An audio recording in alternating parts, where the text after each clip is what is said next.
তবে আমি সামরিক বাহিনীর প্রাক্তন সদস্য। আমার মনে হয় যে এই ধরনের পুরানো এয়ারক্রাফট যেগুলা অনেক আগে বাতিল হয়ে গেছে বিশ্বের অন্যান্য দেশ কর্তৃক, এগুলোকে এখন আর এই প্রশিক্ষণে নিয়োজিত না করাই ভালো। ইতিমধ্যে বাংলাদেশ বিমান বাহিনীর কয়েকজন সদস্য পাইলট তারা প্রাণ হারিয়েছে এই ধরনের পুরনো এয়ারক্রাফট চালাতে গিয়ে। বাংলাদেশে মানুষের জীবনের কোনো মূল্য নাই এবং যারা দায়িত্বশীল তারা এগুলো খেয়ালও করে না। এতদিন যারা আগে রাষ্ট্র ক্ষমতায় ছিল তারা দু পয়সা কামাতেই ব্যস্ত ছিল, লুণ্ঠন কাজে ব্যস্ত ছিল, কিভাবে বিরোধী দলসমূহকে দমন করা যায়, হত্যা গুম, কিভাবে এই সমস্ত অত্যাচারের মাধ্যমে ভোট রিগিং করে নিজেদের শাসনকালকে প্রলম্বিত করা যায়, এটাই ছিল তাদের চিন্তা। সুধীমণ্ডলী, প্রিয় কর্মী ভাইয়েরা, প্রিয় এলাকাবাসী, আসসালামু আলাইকুম রহমতুল্লাহ। মাইলস্টোন ট্র্যাজেডি অনেক মর্মবিদারক একটি ঘটনা, দুঃখজনক ঘটনা। 21শে জুলাই তারিখের এই ঘটনা সারা পৃথিবীব্যাপী ছড়িয়ে গিয়েছে এবং সারা বিশ্বের জনগণ দুঃখ প্রকাশ করছে এই যে বাচ্চা শিশুরা, স্কুলের কোমলমতি ছাত্ররা অকালে পৃথিবী ছেড়ে বিদায় নিয়েছে। আমরা এখানে এই পরিবারগুলোর, ক্ষতিগ্রস্ত পরিবারসমূহের সবাইকে সান্ত্বনা দেওয়ার জন্য এখানে উপস্থিত। বসুন্ধরা টিস্যু, অশুদ্ধতার বিরুদ্ধে এক বিন্দুও ছাড় নয়। এই ঘটনার জন্য সান্ত্বনা দেওয়ার ভাষা আমার নেই। একটু আগে রফিক সাহেব আমাকে বলছিলেন তার মেয়েটা একজনকে, তার ভাইকে চিপস আনার জন্যে টাকা দিয়েছিল, বাইরে গিয়েছিল। চিপস নিয়ে আসার সময় দেখে যে ইতিমধ্যে দুর্ঘটনার কবলিত হয়েছে, আগুন জ্বলছে চারিদিকে। এই তাকে চিপস আনতে বলায় সে প্রাণে রক্ষা পেয়েছে। এইভাবে অনেকগুলো পরিবার, প্রায় 32টি পরিবার ইতিমধ্যে তাদের স্বজন হারিয়েছে। এই পরিবারকে সান্ত্বনা দেওয়ার ভাষা আমার নেই।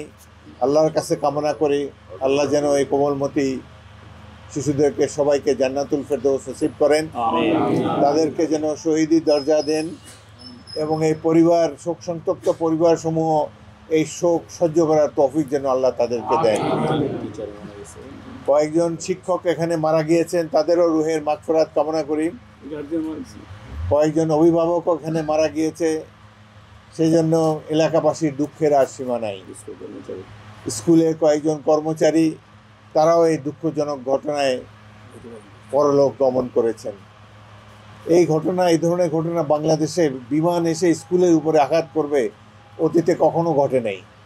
এই ঘটনাটি যুগ যুগ ধরে মানুষ স্মরণ করবে। এর অন্তর্নিহিত কারণ, কারো কোনো গাফলতি ছিল কিনা, সেগুলো আর আজকে আমরা এখানে যেতে চাই না। তবে আমি সামরিক বাহিনীর প্রাক্তন সদস্য। আমার মনে হয় যে এই ধরনের পুরানো এয়ারক্রাফট যেগুলা অনেক আগে বাতিল হয়ে গেছে বিশ্বের অন্যান্য দেশ কর্তৃক, এগুলোকে এখন আর এই প্রশিক্ষণে নিয়োজিত না করাই ভালো। ইতিমধ্যে বাংলাদেশ বিমান বাহিনীর কয়েকজন সদস্য পাইলট তারা প্রাণ হারিয়েছে এই ধরনের পুরনো এয়ারক্রাফট চালাতে গিয়ে। বাংলাদেশে মানুষের জীবনের কোনো মূল্য নাই এবং যারা দায়িত্বশীল তারা এগুলো খেয়ালও করে না। এতদিন যারা আগে রাষ্ট্র ক্ষমতায় ছিল তারা দু পয়সা কামাতেই ব্যস্ত ছিল, লুণ্ঠন কাজে ব্যস্ত ছিল, কিভাবে বিরোধী দলসমূহকে দমন করা যায়, হত্যা গুম, কিভাবে এই সমস্ত অত্যাচারের মাধ্যমে ভোট রিগিং করে নিজেদের শাসনকালকে প্রলম্বিত করা যায়, এটাই ছিল তাদের চিন্তা। দেশে যদি গণতন্ত্র থাকতো গত 16 বছর, তাহলে হয়তো এতগুলো মানুষ অকালে প্রাণ হারাতো না।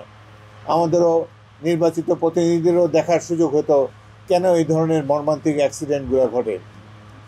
মাইলস্টোন স্কুলের অনেক নাম ডাক ছিল, এখন জানি না কেন ভিতরে তাদের যে অভ্যন্তরীণ যে অ্যাডমিনিস্ট্রেশন সেগুলো ঠিকঠাক মতো চলে কিনা, ছাত্রছাত্রীদের সাথে, অভিভাবকদের সাথে যথাবিধ ন্যায়ানুগ ব্যবহার করা হয় কিনা জানি না। তবে আমরা আশা করব এই ধরনের দুর্ঘটনা যেন আর না ঘটে।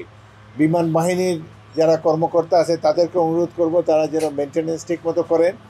এই ধরনের পুরানো এয়ারক্রাফট বাদ দিয়ে আধুনিক এয়ারক্রাফট, সংখ্যায় কম হোক তবুও আধুনিক এয়ারক্রাফট কিনে প্রশিক্ষণের ব্যবস্থা করুক, যাতে করে আর অকালে যেন আমরা আমাদের তরুণ পাইলটদেরকে হারাতে চাই না।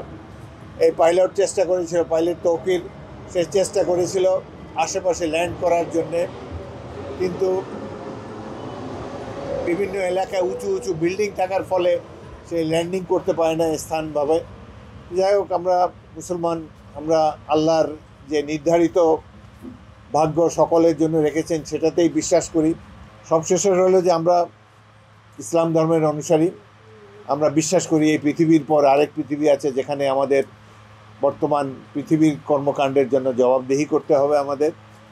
এই বাংলাদেশের যত মানুষ ইতিমধ্যে মৃত্যুবরণ করেছে, আমরা যারা এখানে উপস্থিত হয়ে দোয়ায় শরিক হয়েছি, আল্লাহ তাআলা যেন আমাদের পরিবারের উপরে তার রহমত নাজিল করেন এবং বিশেষ করে এই শোকসন্তপ্ত রফিক মোল্লার পরিবারের উপরে আল্লাহর রহমত যেন অজহরে বর্ষিত হয়, সেটাই কামনা করি।